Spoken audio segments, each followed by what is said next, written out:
Let's shift focus to this now. The future of the country's crucial trade relationship with the United States received a significant lifeline this past week as the U.S. House of Representatives passed a bill to extend the African Growth and Opportunity Act, AGOA, for 3 years. The AGOA Extension Act, which grants duty-free access to the U.S. market for most exports from eligible African nations, will renew the program until the 31st of December 2028 and is set to provide much-needed certainty after the trade pact lapsed late last year. While the bill still requires Senate approval and the U.S. president's signature, the move has been welcomed by Pretoria as a vital step to stabilize the bilateral trade relationship, which saw South Africa export over $3.2 billion in goods under the program, and the extension is particularly critical for key South African industries which rely heavily on the preferential access to the American market. Sectors such as automotive equipment, textiles, and agriculture, especially the citrus industry, are directly impacted with thousands of jobs tied to AGOA-facilitated exports. Let's pick up the conversation with senior agricultural economist Thabile Nkunjana. Good afternoon to you, and thank you for your time. I called it a lifeline, not necessarily reprieve and relief, and that's because there's that complexity, isn't there, Thabile, about this was the House of Representatives. That's only part of the journey. How certain are we, or how settled are we about the implications, particularly for South Africa, of this recommendation for the extension by the House of Representatives? So good afternoon to you, Tula. So you correctly mentioned the fact that it is a lifeline, but that lifeline you should be cautious in terms of expressions, given the fact that you are aware of what the relationship with South Africa is at the moment or looks like. And it's even worse that it seems almost every day there is something new that puts more uncertainty around South Africa and the US, meaning in terms of sorting out the differences.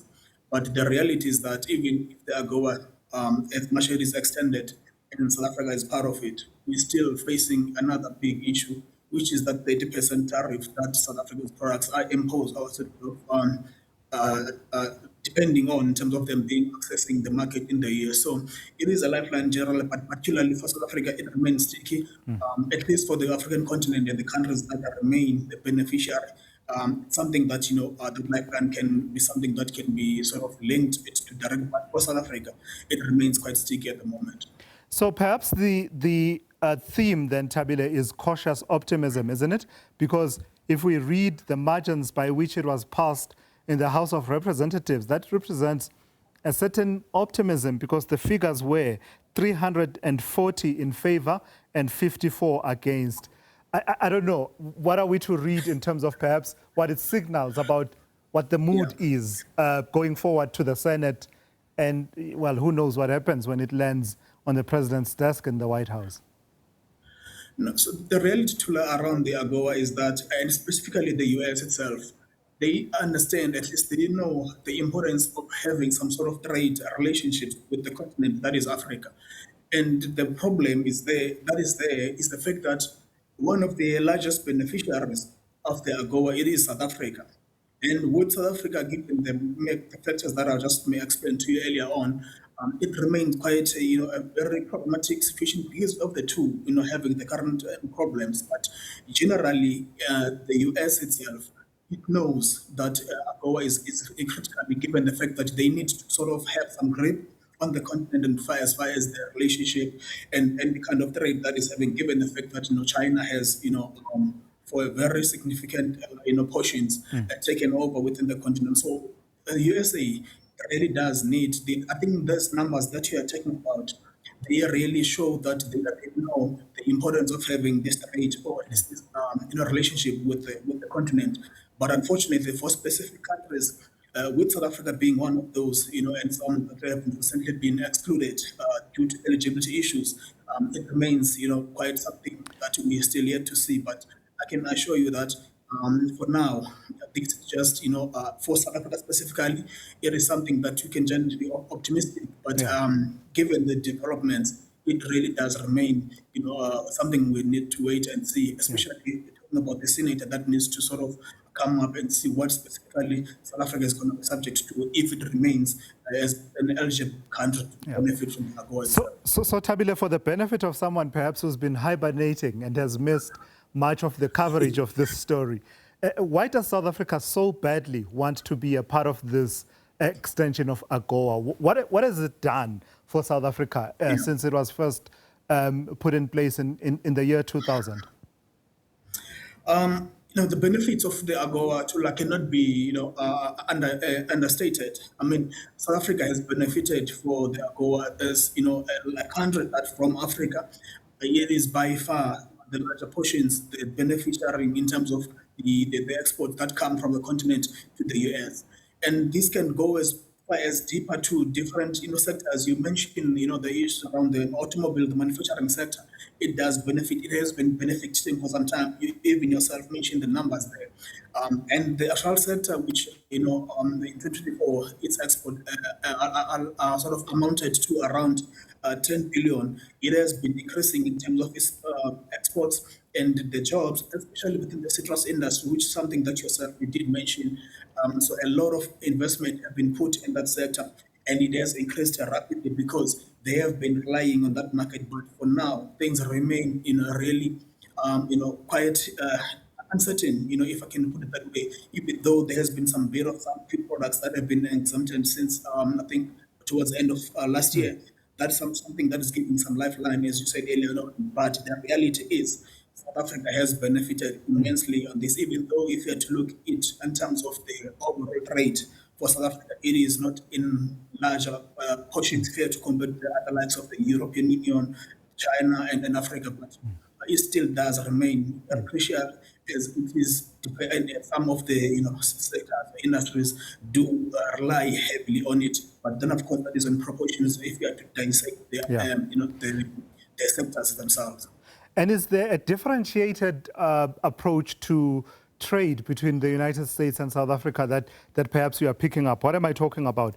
In the context of the 30% tariffs that you were talking about, we saw some exemptions being made by the United States. And if I recall correctly, and you'll correct me if I'm wrong, citrus products from South Africa were among those. And now even with AGOA in the picture, can we expect to see that, whether South Africa participates or not, there'll still be this differentiated approach where if the US feels that we want this product from South Africa, therefore we will make the concessions we need to make to ensure that we receive it? The reality is that the US is in control of this. As much as South Africa, the leaders can try to go around what the US is giving or putting forward, the reality is that the USA is still in control. And that include the products that they sold, for instance, legs of beef and part of the citrus that you're saying, because citrus is a bigger, portion. But in terms of looking into it, in terms of oranges, lemons, not all of those products have been allowed or have been exempted from from those products, and those are some of the largest, products that have been benefiting, from the AGOA itself.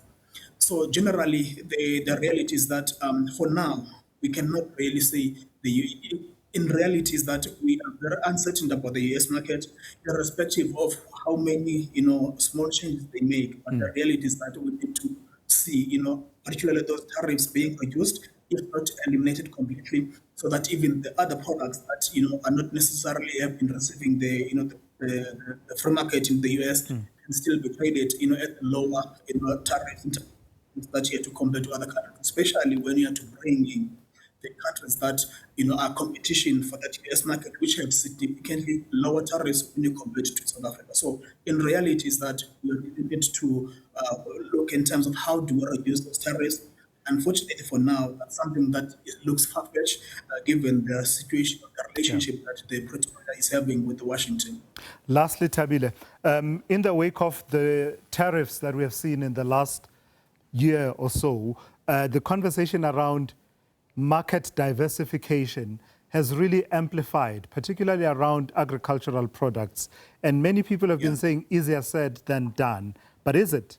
And should South Africa take, I don't know, a bit of comfort in this renewal of AGOA and live in the hope that we will be included ultimately once that's signed off from the desk of the US president? Or should those efforts at diversification continue? And how easy is it to continue them? I will answer you, Tula, by just giving you an example in terms of how difficult or easy it is to diversify products that you have been selling to another country. Let's take wine, for instance. If you are to take a wine that South Africa exports to the US, it is not by chance. It is because of the fact that US does buy a lot of wine across the world. And then if you're bringing the issue of diversification, let's say you are looking into sending it to Africa. Look at how much difference it is there between how much wine that Africa buys compared to what the US does. So, that issue of diversification is not an easy thing to do. Negotiations for trade, they take years. Not so long ago, we were talking about 14, 15 years that we have been negotiating with some Asian countries to allow some few products such as apples, grapes, and so forth to be able to get access. And it's even more so this time around, because of the fact that it's not South Africa only that is facing the current situation with the US. It's a lot of countries, including our competitors, that are also looking for the diversification in this market and also looking into what the other countries that we're going to be selling how competitive are in terms of the proximity of their products moving from South Africa, the differences in terms of the markets, how their products get early or later compared to ours, our efficiency in terms of sending these products to those countries, provided to get those markets. So it's not a simple thing, it's very complex. But the reality is that we are pushing for the diversification because it has really shown that we must do that. And lucky enough, the government is aware of it. The minister is all over the place trying to sign some agreements and all those markets to open up. All right, thank you for your time and your insights. That's senior agricultural economist Thabile Nkunjana. They're weighing in on the situation around the Africa Growth and Opportunity Act, AGOA, and the permutations for South Africa's continued participation therein.